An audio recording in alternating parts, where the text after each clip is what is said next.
क्योंकि नवाजुद्दीन सिद्दीकी ने कहा है कि सुबह जल्दी सिर्फ 3 लोग ही उठते हैं, माँ, मेहनत और मजबूरी। और मैं तो एक माँ हूँ, वो भी 2-2 बच्चों की। तो मुझे तो सुबह जल्दी उठना ही पड़ता है, क्योंकि उनको स्कूल जो भेजना होता है। उसके बाद मैं फ्रेश अप होकर बालकनी में थोड़ी देर ठंडी ठंडी हवा का मज़ा लेती हूँ। सुबह का वेदर बहुत अच्छा होता है। क्या आप कभी सुबह का वेदर एंजॉय करते हो? उसके बाद बस लग जाती हूँ मैं अपने किचन के कामों में। उनका लंच पैक करना होता है, इसलिए लेडी फिंगर तो मेरे दोनों बच्चों की फेवरेट है, और आई थिंक मोस्टली सब बच्चों की फेवरेट होती है, और मुझे भी ये काफ़ी पसंद है। तो सुबह मैं जल्दी से उनकी सब्जी बनाकर उसके बाद मैं लेती हूँ अपनी थायराइड की मेडिसिन। और मेडिसिन को लेने के बाद मैं चिया सीड जो रात को भिगो कर रखती हूँ, उसे मैं अपने टम्बलर में फिल कर लेती हूँ, ताकि मैं पूरा दिन उसको पी सकूँ। उसके बाद मैं बच्चों के लंच के लिए पराठा बनाती हूँ और उनका लंच पैक करती हूँ। उसके बाद ही मैं बच्चों को उठाने जाती हूँ, ताकि उनको थोड़ी एक्स्ट्रा नींद भी मिल जाए और मैं भी आराम से लंच पैक कर सकूँ बिना किसी डिस्टर्बेंस के। फिर मैं उनका लंच बैग में पैक करके और उनकी जो भी बुक्स, टाइम टेबल जो भी रखना होता है सब कुछ करके फिर मैं जाती हूँ अपनी बड़ी बेटी को उठाने। और फिर वो मम्मा 2 मिनट, मम्मा 1 मिनट और मम्मा 2 मिनट ऐसे कर कर के 5-10 मिनट एक्स्ट्रा लगा देती है। तो हम मम्मीज़ भी स्मार्ट हैं, मैं 5 मिनट एक्स्ट्रा लेके चलती हूँ, उसे 5 मिनट पहले उठाने जाती हूँ। उसके बाद फिर उसको फ्रेशन अप करा के, नहला के फिर हम जाते हैं उसकी पोनी टेल्स बनाने, क्योंकि मेरी बेटी के हेयर लॉन्ग हैं और काफ़ी हैवी हैं, तो उसकी पोनी टेल्स बनाने में भी थोड़ा टाइम लग जाता है। और आज उसने पहनी है हाउस यूनिफॉर्म, जो कि वीक में 2 डेज़ होती है।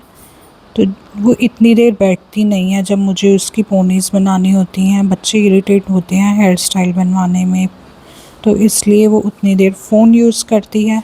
फिर मैं जाती हूँ उसके लिए ब्रेकफ़ास्ट बनाने। कभी वो मिल्क लेती है, कभी कोई फ्रूट या फिर कभी ब्रेड। तो आज उसको खाना है ब्रेड जैम, तो फिर वो जल्दी से ब्रेकफ़ास्ट करती है। उसके बाद मैं उसे सॉक्स, शूज़ सब पहना कर जो भी, और फिर उसके बाद हम चले जाते हैं नीचे बस के लिए। तो मैं उसे बस में बिठाकर फिर वापस आती हूँ। अगर वीक में किसी दिन वो दोनों सेम लंच लेके जाने के लिए एग्री करती हैं, तो मुझे ये 5 मिनट्स अपने लिए मिल जाते हैं। और अगर नहीं, तो फिर ये टाइम मेरा जाता है अपनी छोटी बेटी के अकॉर्डिंग उसका लंच बनाने के लिए। फिर मैं उसके लिए मिल्क गर्म करके उसको देने जाती हूँ। वो अभी 3 इयर्स की है, तो वो अभी भी फीडर लेती है। तो फिर थोड़े से कडल्स और दूध देने के बाद मैं आ जाती हूँ उसका लंच पैक करने।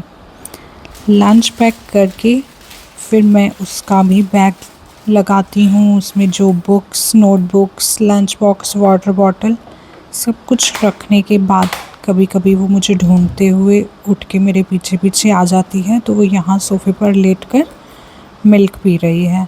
उसके बाद 5 मिनट्स वो अपनी कोई स्टोरी सुनाती है, बातें करती है। उसके बाद हम जाते हैं रेडी होने के लिए।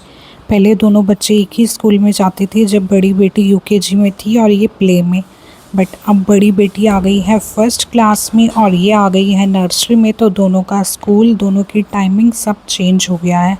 पहले दोनों एक ही साथ एक ही स्कूल में जाती थी सेम टाइमिंग पर। तो फिर छोटी बेटी को नहलाने के बाद अब उसकी बारी आती है पोनी टेल्स बनवाने की। तो उसको भी दीदी की तरह उस टाइम पे फ़ोन चाहिए, क्योंकि पोनी टेल्स बनवाना किसी को ही पसंद नहीं है, इतनी देर बैठना। और जब मम्मा आपके बाल खींच रही हो, तो फिर ये टाइम हमारा जाता है फ़ोन चलाने में और पोनी बनाने में। उसके बाद उसको शूज़ पहना के और रेडी करके, आई कार्ड पहना के फिर हम चले जाते हैं बैग उठा के अपना नीचे बस के लिए, क्योंकि हम 2nd फ्लोर पर रहते हैं। उसके बाद उसको छोड़ के आने के बाद फिर मैं लग जाती हूँ अपने घर के कामों में, डस्टिंग और क्लीनिंग और बाकी के सब काम निपटाने के बाद फिर मेरा पूरा दिन का रूटीन स्टार्ट होता है। जैसे अगर मुझे कुछ शूट करना है या वीडियोस एडिट करनी है या जो भी टाइम, बस उसके बाद फिर छोटी बेटी के आने का टाइम शुरू हो जाता है और फिर बड़ी बेटी का, और पूरा दिन यूं ही निकल जाता है।